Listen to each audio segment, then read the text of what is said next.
Third rail. I'm not even going there. I'm saying there's cheating on both sides. Listen, where there are high stakes, and at the end of the day, where there's money and power and fame, you're going to have people that cheat. And the thing that I think we're trying to say here today is that what we'd like to do is just have people really think about where their moral compass is and what you're teaching, yourself, what you're living with, what you're teaching your children, and like where we're going to get to in a society if every single person thought that was okay. Like society would fall apart. Welcome to Girls Gone Gritty. I'm Farley Boyle. I'm Darian Boyle. And I'm Jennifer Brenius. Collectively, we're two sister-in-laws with our bestie. We don't just talk, we do it. Day, night, mountain, beach, and city. Get ready as we bring gratitude and attitude to everything we do. We jump in head first, unafraid, and we're all in all the time. We bring it on and get it on each week, diving deep into authentic, unscripted conversations on just about everything. So let's get gritty. Bring it on. Bring it on. Don't wait until tomorrow.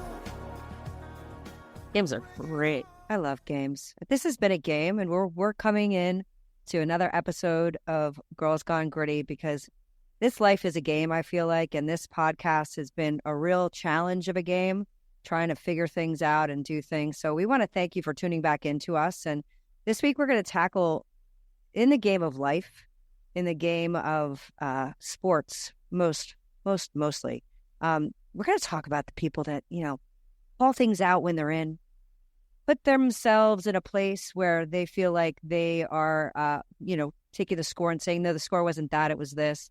Putting themselves in a position where they think that they're winning when actually they're losing. We're talking about the people who like to cheat. The cheaters. A lot of cheaters. What is it with athletes that want to cheat? Now, I saw some disturbing things this weekend, and you look at tennis is a great sport. Like, I love all sports. You have sports that, when I get my mind focused, you have sports that, like skiing, that are timed. So there's no discrepancies there. You have judged events like surfing, gymnastics. You could go on the list. Then you have sports like volleyball, tennis, where each shot, like a critical shot, whether it hits the tape or it's out, whether you hit the net. If you hit the net, but if it hits the tape and someone calls that out, at a critical time in the game, you lose the match. And I saw some things over the weekend, and it just made me go, hey, you know what? What is it that makes you feel that it's okay to cheat and say something is in when it's out? Now, does it come from the parents, when parents are sitting there and family members watching and going, they're winning? Well, like, what's that psyche that it's okay? Cheaters breed cheaters. Absolutely. And to what cost do you want to win? I mean, we've all coached many a sport, and I always say to my kids when I've coached my children as a parent, it's an old adage. It's a simple adage. It's not whether you win or lose. It's how you play the game. And that sentence, that statement is lost on so many people. Like, yeah, how you play the game, like how well you do, how well that. Like, no. How you win, how you lose, how you present yourself, how you are graceful when you're a loser, and how you're a good, winner who appreciates the other side of it. And somebody who is constantly like saying that, like, no, that was out, or that was unfair, or that's a do-over. I mean, that starts when the kids are really little. Do-over. Well, the problem is everybody gets a medal now, and that doesn't teach you absolutely the strategy of, you have to have grit.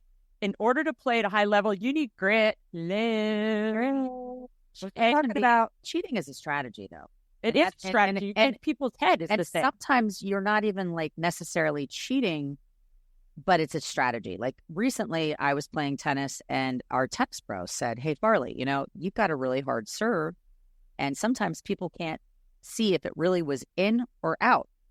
Just start walking to the other side. Like, it was in, and you feel very good about it. And I kind of was like, wow, that's pretty brazen. I want them to be honest. I want them to call it. I don't want to just like walk over and be like, what? I thought that was it.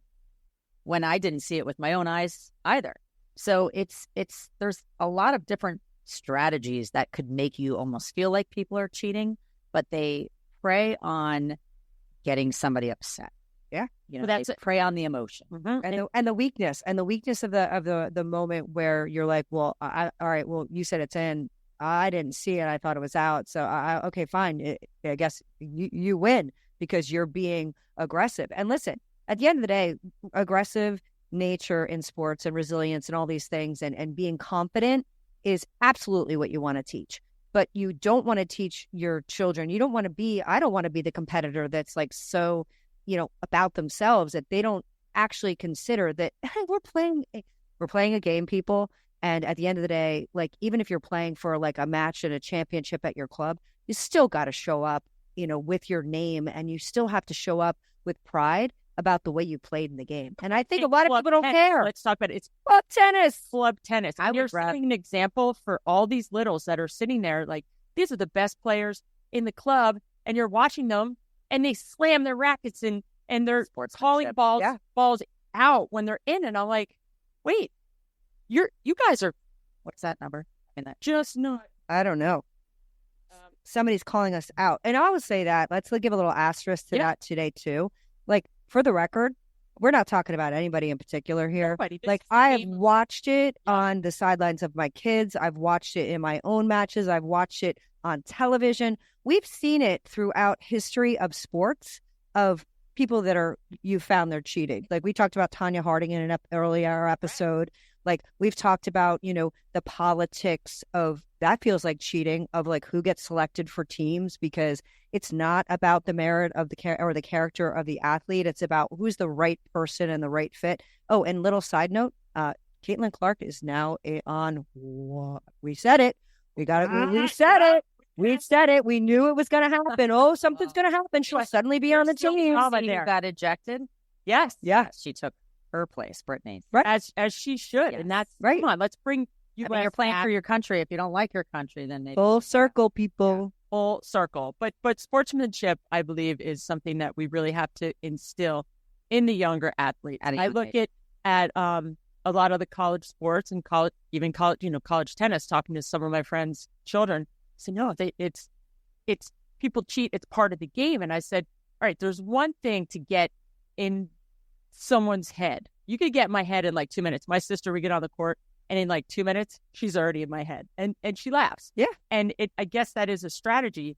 But talking smack is part of the game. I don't mind that. But like, I would play tennis, and some of the moms I'd be playing with, they're like, "Oh, it's out." I'm like, "It's tape though." They're like, no. Wow. Some of these moms really can't see.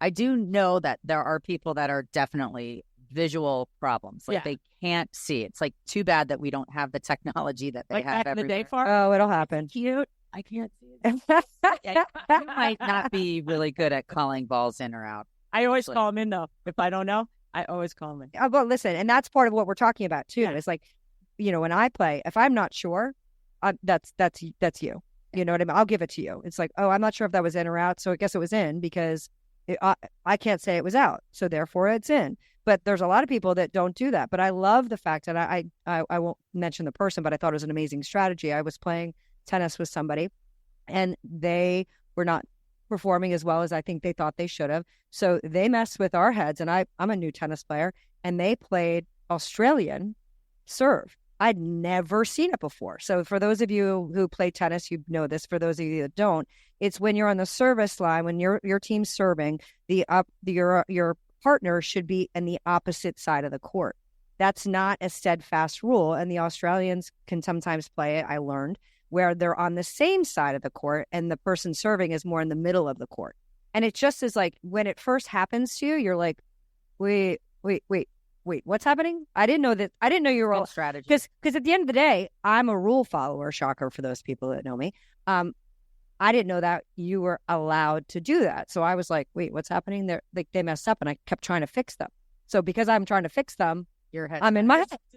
Well, they say with sports and athletes, when you get to a certain level, when you know the game, it's like 85% mental and 15% you already have it. You have the capability, you know the sport, you're ready, you're trained, you're at that high level, that 85% of your game is in your head. And I look at some of these younger players that come in and I'm like, I just wonder, what is it? Like, what would make you think it's okay to just get a win a title, win the trophy after you cheated? Like, is it just, and people go, oh, well, they're used to it. They do it all the time. It's not just kids. It's not just athletes. No, Coaches. Yeah.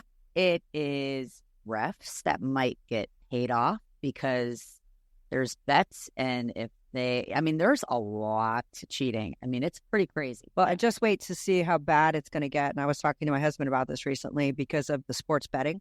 Just wait till you see how bad it's going to get when there's a lot of money on the line and you have human participants who can, put the needle on the record on a little side of winning or losing. And they can just play as hard as they could. Yeah. And, it's the dawn of time. I mean, there was stuff on record I was reading from back like in the Greek and Roman times where like they had people that would completely cheat in like wrestling matches because that was a lot of the things that they did.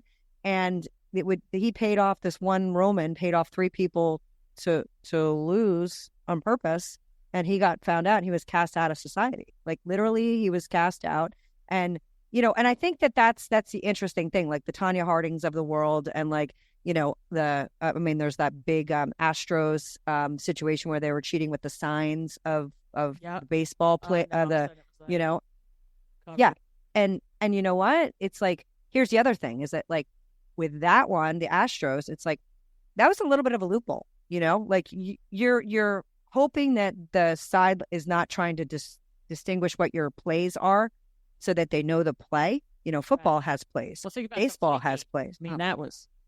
I mean, there's been so play team. Like, Lance. Down to even but Lance was doping. No, Lance was doping. All these other forms. It's not just calling a ball in or out or calling, deciphering signals. I mean, I don't mind somebody trying to figure out what the base coach is doing, but sending a video camera to try to like capture so that they can break down what their defensive strategies and signs are is disgusting. But like not being asleep at the wheel and recognizing that, it's a slippery slope.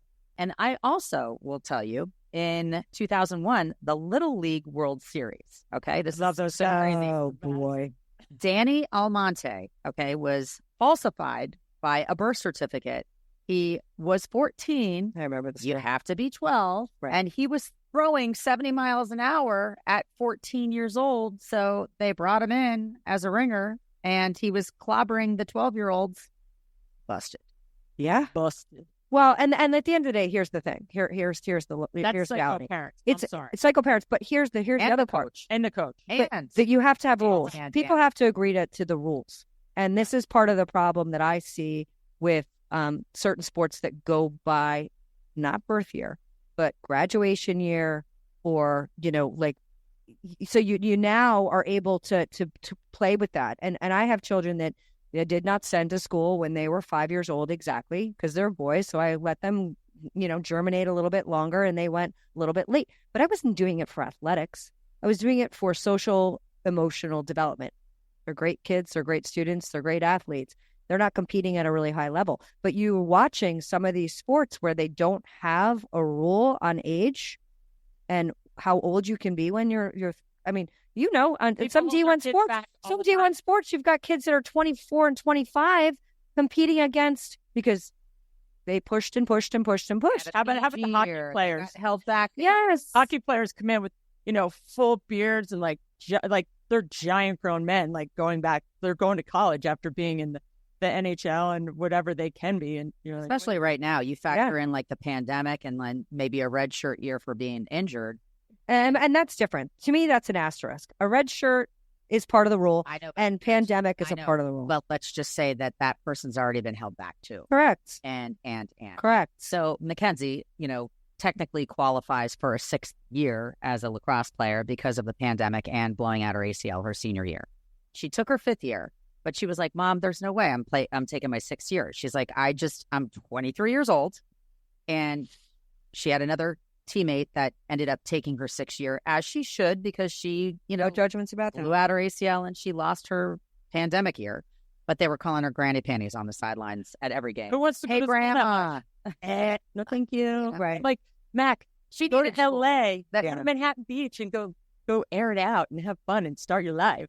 Well, she's definitely starting her life. But, Yeah. But when you give people that opportunity, and here's the reality: when you give the people the opportunity where there isn't a rule on how old you have to be, or how the limit on how old you can be, they're going to push it. People are going to push it because why not? If I can be 24 and have a couple more years on an 18-year-old and nobody cares about that rule, okay, you know, You love the game and you want to just, Guys, that's what I love. It's like, rules. you love eh, game and people want to break rules. you want to keep going. but rules are the thing that keep sport together. If you don't have rules, it's a freaking free-for-all. There's cheaters in golf. They move balls. There's cheaters in baseball. It's like crazy because they do something wacko with their bat, or the pitcher, greases the ball and puts resin. And I mean, it's just, if you are inept, Oh my God. or if you, like to kind of just cheat, But you're going to it figure out a maybe way to it's cheat. just, it's getting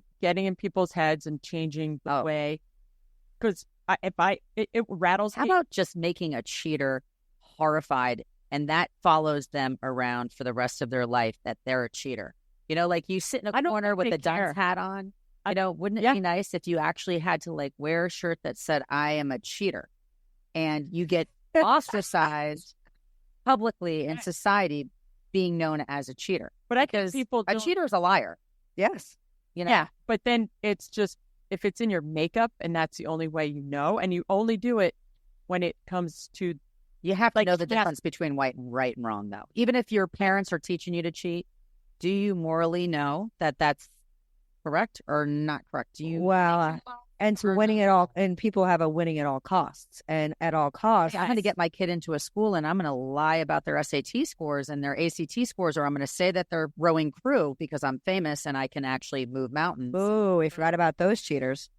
There's, yeah. And But- those cheaters but didn't then- even get that much trouble. how about cheaters politically? Let's be real. God. Don't even, it can't. Yeah, no. But I'm just saying, Third rail, everybody. Rail, no politics. third rail, third rail. I'm not even going there. I'm No, just no. saying there's cheating on both sides. Listen, where there are high stakes, and at the end of the day, where there's money and Right. power and fame, you're going to have people that cheat. And the thing that I think we're trying to say here today is that what we'd like to do is just have people really think about where their moral compass is and what you're teaching, yourself, what you're living with, what you're teaching your children, and like where we're going to get to in a society if every single person thought that was okay. Like society would fall apart. If everybody cheated, if everybody stole, if everybody because to your point, Farley, if you're a cheater, then you're a liar. And then to me, you're a cheater, you're a liar, then you could be a thief. And then from there, where do we go? So to me, you said it earlier, I think Darian, you did too. Cheating is a very slippery slope. And if you allow your 5-year-old, I mean, we've had this situation. Let's talk about thief. You had little people at one point, we've all had little people who thought it was okay. They went to a store and they grabbed something and they weren't really thinking about the ramifications because they're this big. And They Like want you to how- put it on my club number. B86. And but at a convenience store, I had one of my kids do this: grab something at a convenience store and walk out, and well, where'd you get that? I didn't Yeah. pay for that. And some parents are too embarrassed. Maybe that's some of it. Some parents are whatever. It's a store. They don't care if I took a $5 candy bar or whatever it is. And other parents, I was one of them, and my kids probably still hate me to this day. I was like, oh, the hell no. Let's go back in. Right Let's go back back inside. Yeah. And let's you got to say, I'm really sorry. I made a mistake. I didn't know. And mom's going to hold you accountable, because if you don't do that and you don't call a kid out when they're 10 years old on a baseball team, dropping a ball and be like, no, I caught it, because that's happened a million times too. How about Go Fish? How about cards? Yes. How about Monopoly? How about all the fun little games that you Yeah. play? How about peeking through your eyes during hide and seek? Oh, totally. Peeking through your hands. I mean, cheating starts really, really, really early. And if you catch your child at a young age, peeking through their fingers, or, changing an answer at the last second when the teacher, in a class says, okay, time's up. And all of a sudden they're like erasing something really quickly, or, those are teachable moments. Yeah. And it's hard, but this is the consistency of parenting, where you make a big deal out of something that might be insignificant in life, but it actually isn't. Because those little things, the little cheat, the little steal, the little lie, become big cheats, big steals, and big lies. Yeah. And the thing is, if you can finish a game, finish a sport, whatever you're doing, game of cards, game of chess, and you can go and you look that person in the eye and you can shake their hand and say, good game, good match, good whatever, because they won. And you can look them in the eye and have no remorse, then that's just what it is. You And win some, I you lose hope some. I hope that people can go and teach their kids just the manners of being an athlete, and shake someone's hand, look them in the eye. If you had a bad shot, don't slam your ball down, don't slam your racket. No one likes a sore loser. And even if it's just in between points, and you John McEnroe did it. He didn't. It wasn't cool. You look at some of these sports heroes that are out there that had terrible behavior, and even like pro soccer, they fall down, they act like they blew out their ACL, and the acting, and I know it's a part of kind of the culture, but there is a way to behave, and don't emulate the people that might be incredibly good at what they do. Look at what Sammy Sosa did during his Major League Baseball career. I mean, if he wasn't cheating because he was on roids, he was, cheating with a bat that like blew up. And, so cheaters, just like we said last week or whatever it was, small kids, small problems, big kids, bigger problems. Right. It's the same thing. It is. You start cheating in a game of cards, and later you're gambling on a team and hoping that the spread is going to be in your favor. Well, the winners are the ones who know that they won the game fair and square, even though they didn't win, and they can walk off and they can look the person in the eye. Internally, you won, and eventually it will come back. And just got to keep your head high, play your game, smile, have a good time, and hopefully you don't have to play those people too often. Well, and I always look at it like, well, it's a gift to engage somebody in a game to see how they truly are as a human being. And if you're a cheater on the court, or if I don't really love playing the sport or the game with you, and that's what you're showing up with in social, and that's what you're putting out there into the world, like, what happens behind closed doors when nobody's watching? Like, if this is what we do on the stage, if this is what we do in the game, this is what we do in the World Series, or, at the Super Bowl, like, if you're like not a great winner or loser or just athlete human being there, listen, and we all have our moments. We all have our moments where we're frustrated. And what we hope is when people get really frustrated and angry when they're competing and they're losing, they're angry at themselves. And that's what I say to people when I play things. I'm like, listen, if I'm ever like upset, if we win or we win or lose together if you're on my team. Like, I'm not going to be like, I had a great game, my person sucked, and like, you can think that. You can think that. Baby. But listen, you're on a team. That's how teams are. There's no I in team. It's simple stuff. But I also think it's going to be really interesting what's going to happen with what you said. Made me think about like all of the like replay opportunities we have with like Wimbledon and stuff, and you can actually see if it's truly out or truly in. Like, I can't wait to do an episode on like where all this tech is going to take us with like AI and Big Brother and cameras. Like, you're not going to be able to cheat. Like, it's going to be like, plagiarism now. Yeah, you can't. You can't ChatGPT. plagiarize anymore because you've got all kinds of just done AI, type AI, Winston, copy leaks, originality AI. Yep. So now all these teachers have access to these free programs. They can spot, somebody that's plagiarizing in 2 nanoseconds. But it's hard. That's a slippery subject too, because like you think about like the research that we did when we were kids that was, actual hardcore research, like versus like what I would say today is like a cheat. Like, all I have to do is Google it. Like, Oh, you know what I mean? Like, Instead of getting a microfiche and going to right. the library and like having to go interview somebody, I got to find somebody to interview. Like, I have to so, phone so I can do my homework. I'm like, so technology is like an inherent cheat, and it's going to take a lot of these questions off the they're going to table. be able to figure out how to cheat technology because we're too smart. So we're screwing ourselves because technology, all somebody has to do one day is just turn off the button. I feel like Microsoft that had that happened. little bit of a test recently, and all of our telephones, have been kind of glitchy and weird, and we are just way too in charge of basically our demise because we're too smart. Oh, no, but it's great. But it's going to be great to go play sports. And get outside. The winners are the one that go out and give it their all. And for all you listening, watching, thank you so much. Wait, we're not done yet. I've got two more. Okay, wait, hold on. She wants to pick up the crashing vehicle. Oh my God, how was that? We can Is that sign language for a balloon? No. Listen, we can edit out anything we feel like it, but we don't. And it's authentic and I'm just going to let you know about two other cheaters that I thought ballsy. I mean, seriously. Okay, so in the 1904 Olympics in St. Louis, there was Fred Lors, okay? He ran the marathon in 3 hours and 13 minutes. Which is basically impossible. Okay, but listen, he hitched a ride for 11 miles in a car. Still got out and posed for photos and got busted.